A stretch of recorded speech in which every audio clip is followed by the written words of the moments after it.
Essentially, death is like entering a black hole's perimeter. According to many mythologies, your soul travels to the center of whatever galaxies you live in, and you cross through the various hells and heavens. 16 hot and cold hells, and 9 heavens in earthly myths, from eastern to western, depending on the 7th, to go through various tests, facing the monsters and demons of your past. Yes, fears and unsolved issues, desires and sins, etc., which in some cases could take a long time or a while for souls to become trapped in the loop of any of these false realities they can't overcome.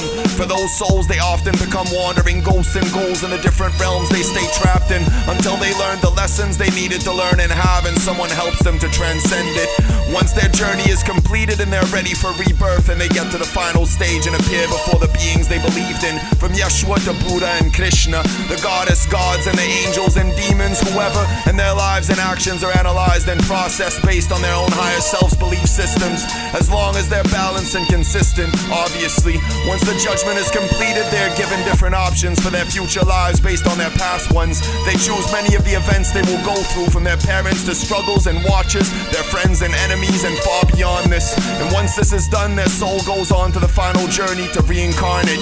They reach the singularity point of the black hole at 0-point density and temperature. Their individual structure as a soul ceases existence and is restructured at the threshold of the quasar on the opposite side of the black hole's perimeter into new matter on a galactic scale, which also corresponds in parallel densities to the sperm of their parents, traveling to the planetarian ovary of their conception. And they begin their opposite evolution as a fetus in all the basic stages of consciousness, from microcosmic bacterial to various insects and fishes, to amphibious to land animals, to reach their final human form and be reborn, as we see in the stages of a fetus's evolution in the womb.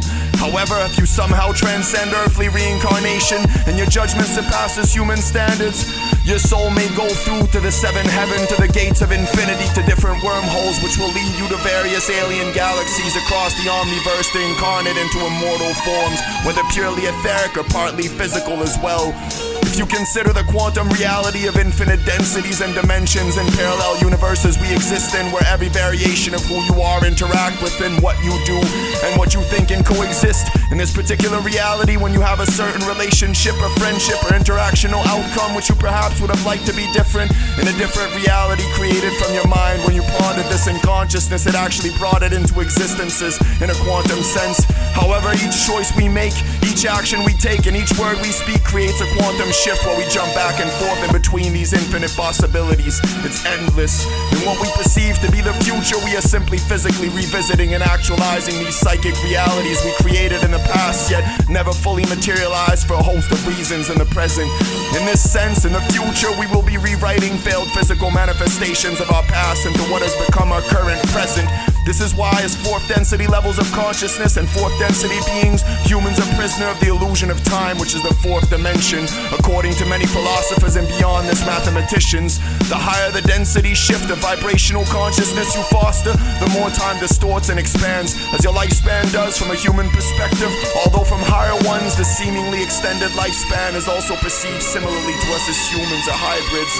Time can equally distort and seem like it goes by much slower as you progress downwards, from animals to trees to rocks and planets and astral bodies, the latter which are also eternal and immortal beings.